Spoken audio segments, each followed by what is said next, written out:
And as always, I'm your host, Tim Brigham. This is Coffee is for Closers. Let's get right into it. So NAR put out some bullet points. Compensation offers moved off the MLS. NAR has agreed to put in place a new rule prohibiting offers of compensation on the MLS.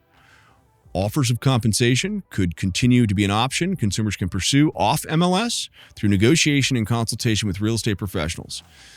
And sellers can offer buyer concessions on an MLS, for example, concessions for buyer closing costs, so on and so forth.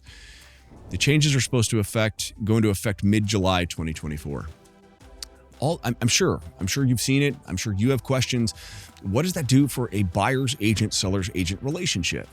Some think that this will limit commissions and even be so bold to say that not even need a buyer's agent anymore. I don't see that per se, because dissecting this, it seems like, there's a way to work through it.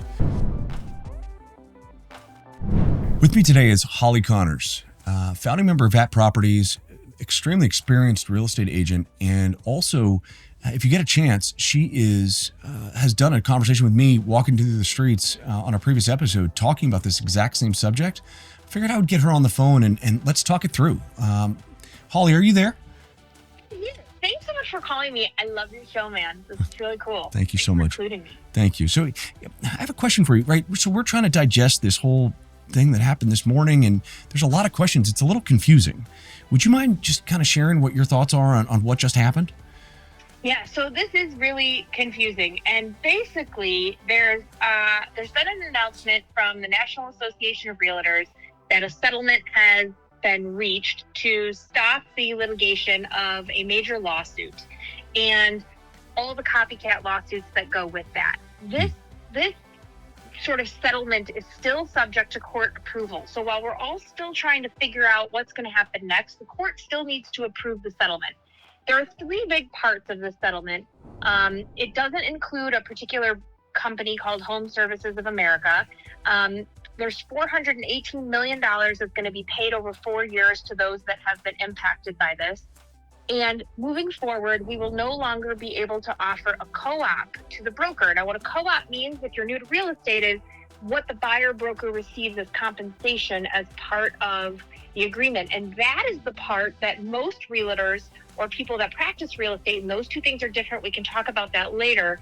But what realtors are going to get from their MLS and what they're going to get from procuring the buyer to the sale. And since we can no longer offer a co-op, how are we going to solve that in the mortgage industry? How are we going to solve that on the closing disclosure? And what are we going to do to make sure that our buyer brokers are getting paid? Yeah, so I think that's the big piece, right? I'm watching on social media where everybody's kind of coming up with their own conclusions, right?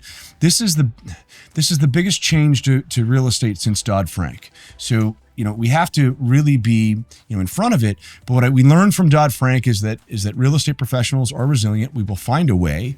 But the questions that we have are mainly that I'm seeing are on the buyer broker side, right? And, for anybody, I guess, dissecting this, it's really interesting. When we talk about a seller, commission, or we talk about, when a buyer comes in and says, well, who pays the selling, real estate agent? The standard answer is, don't worry about that. The seller pays for that. And right. The truth is that's not the answer. That's right.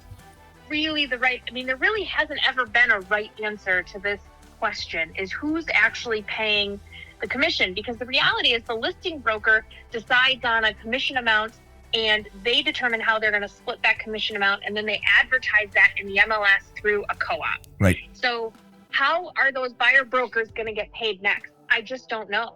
I don't know how that's going to happen next.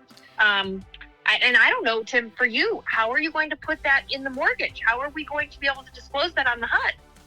Yeah, with this being so fresh, obviously Fannie Mae and Freddie Mac and the entire industry is watching this lawsuit, and rules do change. The way that we put together transactions do match, or we adapt to whatever is happening in the industry. But those are questions we do need to answer, right? And I don't think it's so early that I don't know that we even have them.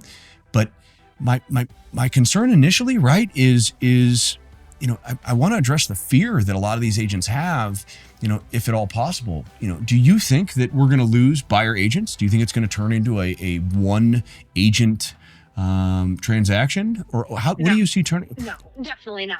Absolutely not. No, there's no way. Look, if you've been in this industry for a long time, you remember when real estate was the listings were printed in a book, and then we went to a DOS type system, and then we went to Connect MLS, and every time there was a change, all the realtors went, "The sky is falling, the sky is falling, everything's terrible." Right. And it turned out to be just fine. And then when Zillow came and Trulia and these major websites we got access to the MLS and information, and we thought, oh no, the world's going to end. That's not what happened. We actually have more informed consumers. So while this is a change to our industry, we're realtors, we're adaptable, we're flexible, we're going to make this work, we're going to find a way. And this is a community of people that have learned to work well with each other. The ones that are the most successful in this industry play well together in the sandbox. That's right. Period. And you interview people all day, you know that. So if you're not compensating buyer brokers as the listing agent, I'm afraid you're going to miss the boat. I'm afraid you're going to miss the opportunity. Amen. Now, if your seller isn't willing to pay the buyer's broker, that's going to be okay too. Right. We're going to have to communicate with each other and work it out in a way that makes sense so everybody can work together. That's interesting. That's a great way to put it. I love how you put that together, because you're right. I mean, one, I'm not ready to say that we're going to destroy the entire community that we've spent our entire careers building, right? These are, at its core, these agents work together. We are a community, lenders, realtors, all of it. We all trying to help each other at the core, and no one is trying to. Yes, there's competition. Yes, there's all egos and all that stuff. But the truth is that everybody really is fighting for everybody to survive, right? We're all trying to work together and help, and it's all about the buyer or the seller, right? We're trying to provide a service. I don't see how removing, a buyer's agent benefits, in any way, shape, or form, a buyer. But more importantly, if the compensation rule is the challenge, I don't see a seller's agent not wanting to sell a property because they want to hoard their commission, right? There's going to be a new agreement of some sort, right, to figure it out. I think the important piece here, Holly, correct me if I'm wrong, is that they have removed the requirement of putting the commission on the MLS, right? So that means that it was required to put something for that buyer broker. Now it's really given options, right? Is that how to read that? No. That's gray. I don't know if that's totally true. Okay. In our local area, there used to be a requirement to offer a co-op of some kind that was $1 or greater. That was the requirement. And then that went away this year to 0. You could offer no co-op if you wanted to. That was possible. What this lawsuit says, and my understanding of all the things that I've been reading today, is there is no offer of co-op allowed. Interesting. No offer of co-op. And so that's the piece that I haven't figured out yet. How are we going to get to the next level? How are we going to tell people that we're willing to offer a co-op to the buyer's broker? I don't know yet. So the reality is what I anticipate may happen is buyer's agents are going to need to articulate their value to buyers and how they're going to work for the buyer. Where previously buyers would just call a broker and say, take me to some houses, and then maybe they'd pick one. Professional buyer brokers have always been able to articulate their value, and now they just need to explain how they get paid a little bit. And that's what I really think is going to happen. The sky is not falling. We just have to work a little bit harder and a little bit better at explaining to the consumer what's happening. I think it's interesting too, because when you go on NAR's website, right, it's not like they're removing, all the options. It's saying they actually had a Q&A response to this. And under one section, it says compensation offers moved off the MLS. NAR has agreed to put in place a new rule prohibiting offers of compensation on the MLS. Offers of compensation could continue to be an option consumers can pursue off MLS through negotiation, and concessions on an MLS. So, for example, concessions for buyer closing costs. This change will go into effect mid-July 2024. So it does state that, it just comes off the MLS, right? So that's interesting. Maybe there's a negotiation piece here that just has to be explored.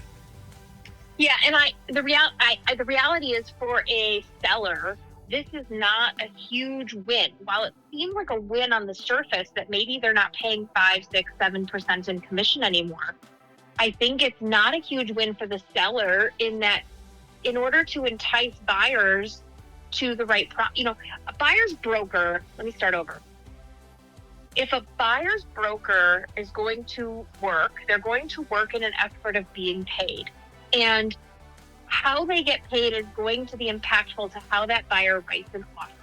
So if the buyer is paying the buyer's broker, then the offer is going to have to be inclusive of that commission in some capacity in order to make the deal go. Interesting.